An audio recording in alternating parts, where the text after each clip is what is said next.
Oi, gente, o atributo de hoje é o atributo da graça de Deus.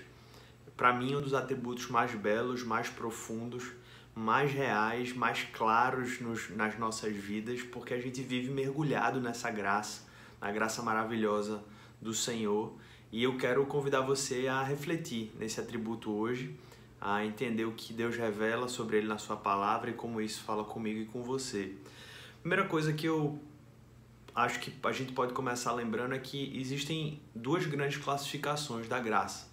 Existe uma graça que é conhecida como a graça comum, que é uma graça que está espalhada por todo mundo, por todas as pessoas, por todos os tipos de salvos, não salvos, aqueles que se encontraram com Deus, aqueles que ainda não tiveram encontro.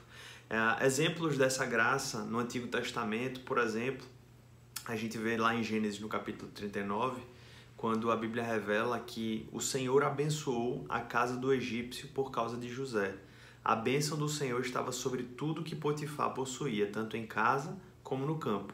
Aqui a gente vê claramente Deus abençoando livremente a vida de alguém que era de um país, de uma nação e de uma fé completamente contrária a Deus. Ele tinha os seus deuses, ele tinha suas crenças, mas a Bíblia diz que Deus o abençoou. No livro de Mateus, no Sermão do Monte, Jesus fala: Ele fez raiar o sol sobre maus e bons e derrama chuva sobre justos e injustos. Então, há elementos da graça de Deus espalhada em toda a face da terra, inclusive em pessoas que não acreditam na existência de Deus, porque Deus derrama chuva sobre a vida delas, Deus as faz levantar no dia, Deus concede alimento para essas pessoas, Deus concede vida, Deus está presente em sua graça na vida de todas as pessoas, e essa é a graça comum. Se a graça comum não existisse, a verdade é que a gente o mundo nem existiria, o mundo nem conseguiria subsistir se não fosse a graça comum de Deus em operação nesse mundo, porque nós já teríamos sido destruídos pelo pecado, pela nossa própria maldade. Mas a verdade também é que existe uma graça especial. E essa graça especial, ela se revela dessa maneira especial aos filhos de Deus. Aqueles que foram transportados do reino das trevas para o reino do Filho amado, do reino de Jesus, e agora passam a receber todas as bênçãos celestiais da parte de Deus em sua vida, porque agora a vida de Deus, a vida do Espírito, é uma realidade para nós. Então, o primeiro elemento dessa graça especial é a graça da própria salvação.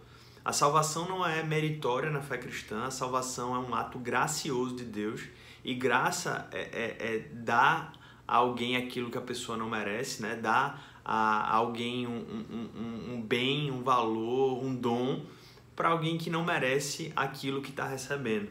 Então nós recebemos a graça da salvação, como diz lá em Efésios capítulo 2, versículo 8, pois vocês são salvos pela graça, por meio da fé, e isto não vem de vocês, é dom de Deus, é graça de Deus, é um presente de Deus. Então a salvação, na verdade, inaugura o caminho para todas as outras graças que Deus pode derramar em nossas vidas. A salvação é a graça primeira na vida do cristão, é a porta de entrada para nós recebermos todas as outras bênçãos graciosas da parte de Deus.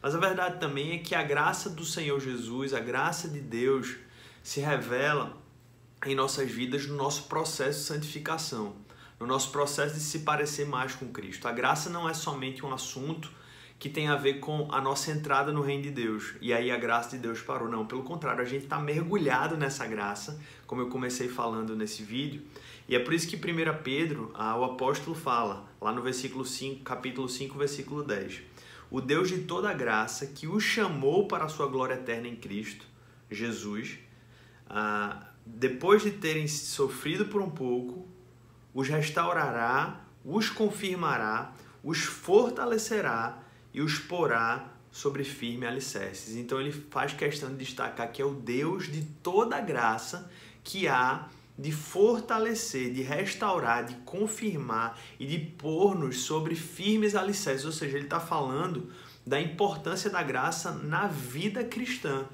A vida cristã, por mais que demande esforço, e há um esforço nosso, ela não pode ser vivida sem a graça de Deus. A graça é o oposto de mérito, mas a graça não é o oposto de esforço. Mas apesar do esforço ser necessário na vida cristã, se a graça de Deus não tivesse sendo derramada na vida dos filhos de Deus, todo esforço seria inútil. Então nós só conseguimos crescer na graça e no amor do Senhor por causa de que Ele derrama sobre nós bênçãos imerecidas.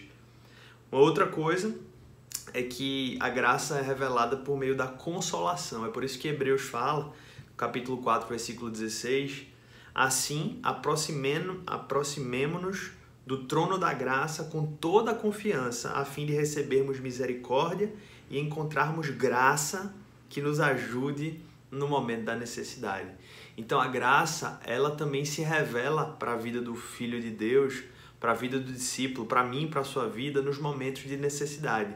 É a graça de Deus que nos consola, é a graça de Deus que nos ajuda nos momentos difíceis. Se não fosse a graça de Deus sobre nós nesses momentos tão difíceis, de perda de entes queridos, de situações de abandono, de situações de necessidades materiais, de situações de desafios emocionais, se não fosse a graça de Deus, meus irmãos, nós não conseguiríamos dar um passo sequer. E por fim, eu não posso deixar de falar da importância da graça de Deus sobre as nossas vidas para que a gente possa cumprir a missão que Ele nos deu. É por isso que lá em Romanos capítulo 12, versículo 6, o apóstolo Paulo fala: temos diferentes dons de acordo com a graça que nos foi dada. Se alguém tem um dom de profetizar, use-o na proporção de sua fé. E aí ele vai falando dos dons espirituais.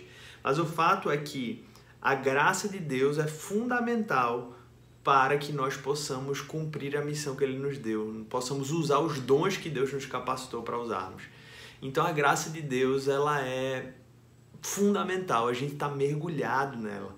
A gente às vezes pode nem perceber, mas se não fosse a graça nos encharcando, a gente não estaria nem de pé. Louvado seja Deus pela sua graça maravilhosa, que esse Deus gracioso continue derramando das suas bênçãos e graça abundante todo dia na tua vida, na tua família, nos teus relacionamentos, no teu casamento, no teu trabalho, e que isso seja muito, muito abundante na tua vida hoje e sempre. Que Deus te abençoe.